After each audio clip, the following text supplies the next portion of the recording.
తెలంగాణలోని గిరిజన పాత్రికేయుల ఐక్యత, రక్షణ, సంక్షేమం కోసం Telangana tribal working journalist association పనిచేస్తుందని రాష్ట్ర అధ్యక్షుడు బానోతు వెంకన్న నాయక్ తెలిపారు. హనుమకొండ జిల్లా కేంద్రంలోని హరిత కాకతీయ హోటల్లో తెలంగాణ ట్రైబల్ వర్కింగ్ జర్నలిస్టు 2వ రాష్ట్ర మహాసభల కార్యక్రమాన్ని ఘనంగా నిర్వహించారు. ఈ సందర్భంగా మాట్లాడుతూ ప్రతి గిరిజన జర్నలిస్టుల సంక్షేమం కోసం తాము కృషి చేస్తున్నట్టు తెలిపారు. తెలంగాణ రాష్ట్రంలో ఉన్న ప్రతి గిరిజన జర్నలిస్టు తమతో కలిసి రావాలని పిలుపునిచ్చారు. ఇబ్బందులు ఉన్నాయి, సమస్యలు ఉన్నాయి.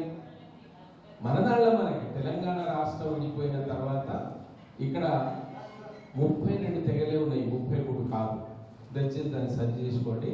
తెలంగాణ రాష్ట్రం విడిపోయిన తర్వాత గిరిజన తెగలు 32 తెగలే ఉన్నాయి. 32 తెగల యొక్క జనాభా అధికారికంగా 10%. ఏం రావాలి మనకు, ఏమేమి రావాలి, ఏం వస్తుందో మీరే చెప్పండి. 10% ఇద్దరికి మంత్రులు ఇవ్వలేరా? 1, 2, 3% ఉన్న వాళ్ళకేమో 7-8 మంది. ఇప్పుడు మీరు అన్నట్టే ఎంతమంది? 10% ఉన్న వాళ్ళకి 2 మంత్రులు ఇయ్యరు. ఎందుకు ఇయ్యారంటే మనం ఏం చేయలేము కనుక. రండి నాతో ఇంతమంది మనం ఇప్పుడు అంబేద్కర్ దగ్గర జర్నలిస్ట్ అందరిపై మనం జరిగే అన్యాయం జరుగుతున్నాం. ఎందుకు మమ్మల్ని గుర్తించాలి? అక్రెడిటేషన్లో మమ్మల్ని ఎందుకు గుర్తించాము? ఏం చేసిన పాపం ఏంటయ్యా రేవంత్ రెడ్డి గారు? అందరికి ఇచ్చినట్టు బెనిఫిట్ ఇచ్చినట్టు ఇది రిజిస్టర్డ్ జర్నలిస్టే కదా, వాళ్ళకు కూడా ఇందిరమ్మ ఇల్లు ఎందుకు ఇవ్వకూడదు? మేము చేస్తాం.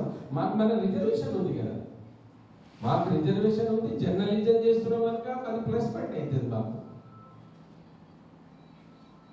వీటి గురించి నేను మళ్ళీ మిమ్మల్ని విసిగించకుండా ఒక యునానిమస్ ఒక తీర్మానం చేసి ఒకటి రాసి గవర్నమెంట్ వెంటనే ఇలా జర్నలిజం మా లెటర్స్ పెడతాం.